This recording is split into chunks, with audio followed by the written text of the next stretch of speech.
We're going to just talk a little bit more about the local context, what is actually happening in Charlotte County and a little bit of York County.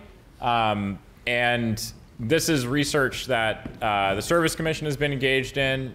So I'll speak a little bit, but we'll also hear from some folks who are involved in economic development in the province, in the region, and someone who's involved in community development in the region. But I'll start off talking about the research that we've done. And once that session's finished, we'll have a little break again. And the last part is going to be an opportunity to hear from anybody here about your experiences with development, with housing, really anything you want to say that's relevant to the conversation. Might write some things down, try and have a bit of a conversation. We'll see how it goes. But for the next 45 minutes, we'll just do some presentations. Relax after lunch. So everybody hopefully knows who I am at this point. In 2019, the Service Commission, in partnership with Vibrant Communities Charlotte County, and I'll do some thanks later, but Vibrant Communities is a really great asset to have. Unfortunately, Raymond is not able to be here today. He runs it, but there's some great board members here. Horizon Community Development, so Heather Chase, she's somewhere right over there. We'll hear from her. Some folks from the province, and then us. We formed this housing working group in 2019 before the pandemic because housing was already starting to be a problem in our municipalities. And we felt like something should happen. So the first thing we knew we needed was to actually do some research and see what was happening. So some of the stuff that Peter was talking about earlier, this is when we started doing that work. And if you've been walking around the room, the maps that are up of the development options in various communities, that was one of the first things we did in this round of research. They're, just a little disclaimer, slightly out of date now. I've tried to update them with a marker, but take them with a grain of salt. But they are real opportunities. So if you see something on the map and you're like, hey, that looks like a cool property, we can see how to make something happen there. So we did that work. We called a bunch of landlords. We tried to get vacancy rates. As Peter said, it's very hard to get this data for communities under 10,000 people. So we figured, you know what, we have the capacity right now.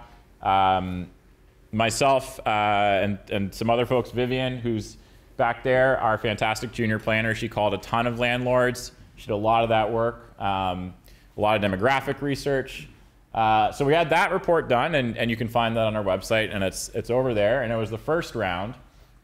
In 2021, we were encouraged to apply for more funding, well, actually the first round of funding from CMHC, and we did. We threw something together, thought we might get a little bit of money to maybe expand a website that we had, but it turned out not only were we successful, but they gave us $75,000. So that was nice. And we really wanted, with that money, to make sure that if we didn't get the next round of funding, which spoiler alert, we did not, if we didn't get the next round of funding, let's make sure that this round is going to be really useful. So we wanted to provide more research. We wanted to update the work we did in 2020. And we were also the only project in New Brunswick to get that initial round of funding. And it was a cool grant to work on because I did get to meet people from across the country working in housing, also in rural areas. And it's not surprising that we face a lot of the same challenges with data, with developer capacity. So that was a really good experience.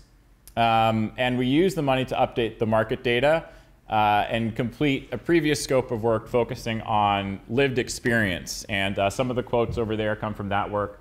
The report's also on the table, but this isn't just about markets and economies, it's also about people. And shelter is an incredibly important need. And there's a lot of people in our community who either don't have adequate shelter or don't have any shelter at all. And so I think we need to remember that that's one of the really important reasons why we're trying to get housing built, is so that people have places to live.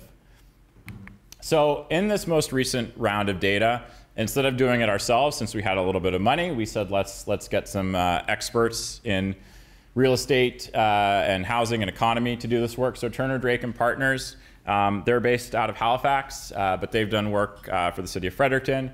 And Neil Lovett and Andrew Scanlon Dickey, who are their primary researchers, they did a really fantastic job. I think it's an excellent piece of data reporting and analysis.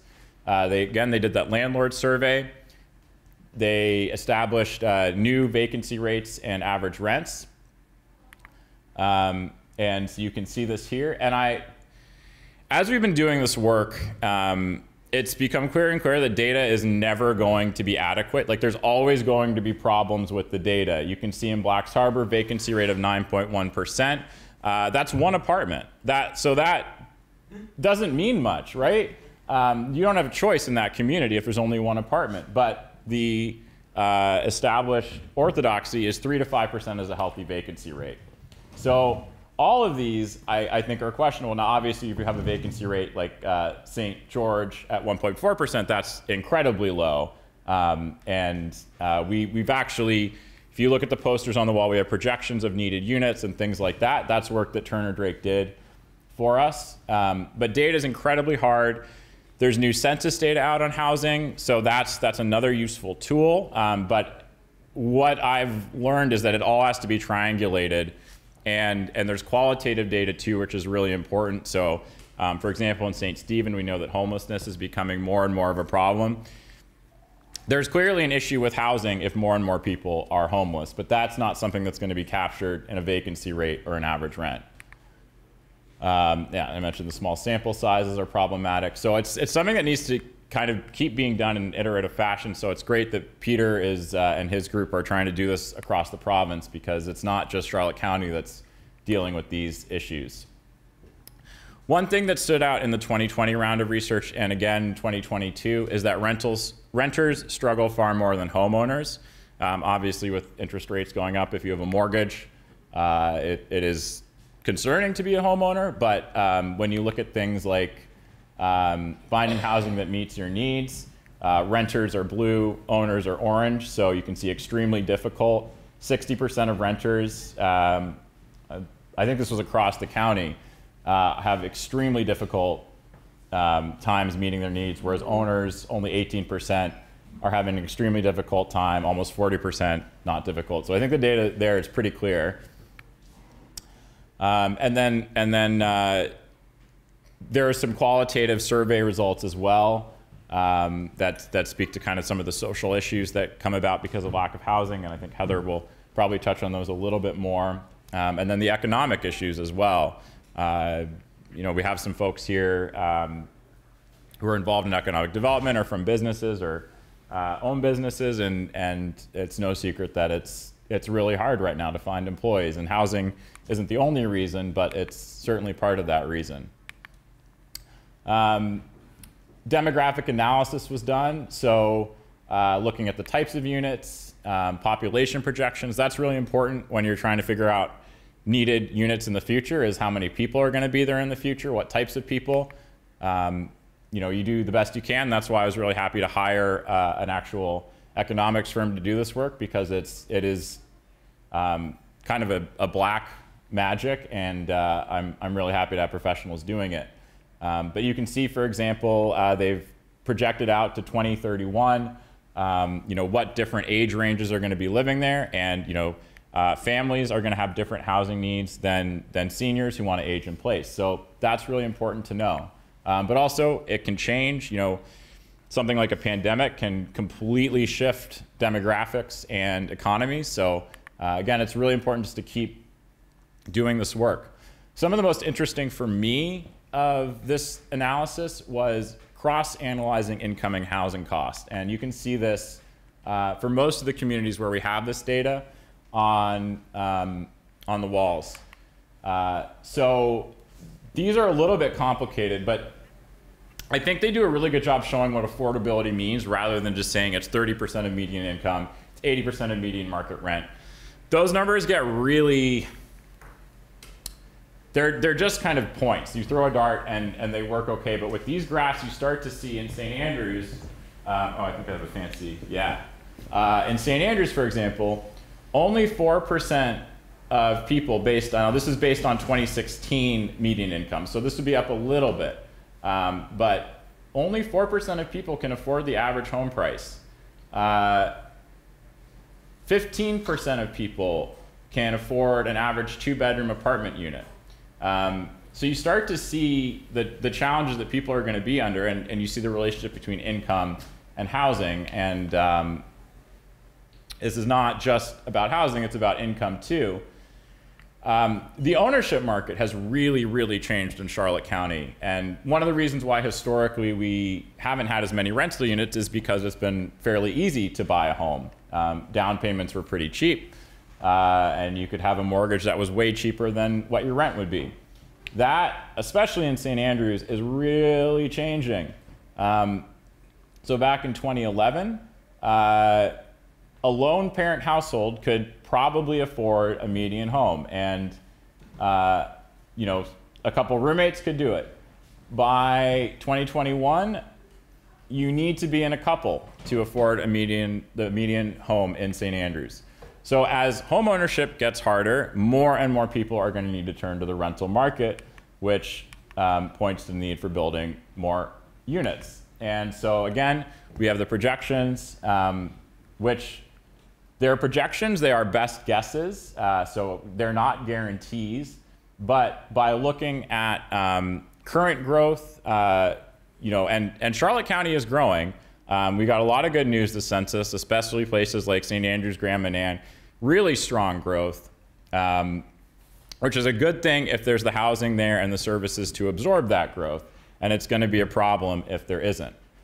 So what would be kind of great is if, you know, these are right, and based on this information, and this is also to take people out of core housing needs. So these projections are including factors that would allow somebody who is paying way too much for their home.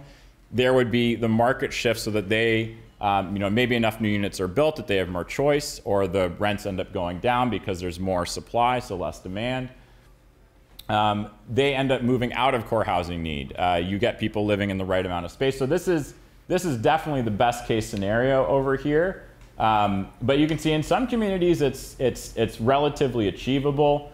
You know, Black's Harbor, although data there it's questionable. So you know, I have more questions about that. Whereas St. Stephen, we had very good data, but that's a lot of work that needs to be done in the next 5 years to get to that level. So, but that, I think, hopefully gives everybody a sense of the challenge and also gives you a target. So maybe you say, you know what, I'm going to do 40 of those units. That would be great. And maybe there's some land around here that you could do that on, and some people here you can talk to who can help you do that. So the other scope of research was done by the St. John Human Development Council, and big hats off to Randy Hatfield there and Heather Atchison, who did a lot of the research and talking to people. And I think really psychically that's tough work to do when you're talking about these kinds of lived experiences. And you can read quotes on the wall. There's the report over there and on our website of the kind of narrative research and people's experiences, and I think the emotions that they're feeling. That's, to me, what I got was fear, despair, not good, happy emotions. But the importance of community too, people who want to stay in their communities. And that's a positive thing, is that people want to stay in our communities. They don't want to leave, they want to have a home there. And this isn't selective. It's not like there's a bunch of stuff saying I have a great housing situations, everything is awesome. It seems like things are really good in my community. There was unfortunately none of that. Finally, we talked to a lot of developers, some of you who are here in this room today, and it's incredibly clear that the private market cannot meet this need alone. It's incredibly complex to develop it. If you've talked with Vern, you start understanding some of the code complexities that come in if you're going above a certain number of stories, certain number of units.